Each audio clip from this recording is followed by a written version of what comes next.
Hello guys, welcome back to our channel. In today's video, I'm going to show you how to log out of Google Drive in mobile. So first, launch your Drive app on your phone.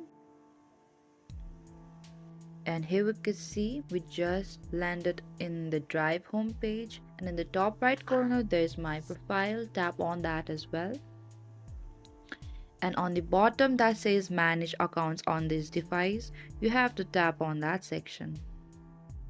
So here we can see on the fourth line, so tap on it here, and here it says remove account. So you simply have to tap on that, and on the bottom that says remove account. And it also says that removing this account will delete all of its messages, contacts and other data from the phone. And you can tap on the remove account like this.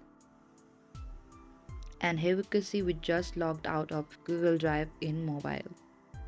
So that is it guys. Thank you for watching this video. I hope I could help you. Don't forget to like, subscribe and hit the bell notification icon for more upcoming uploads.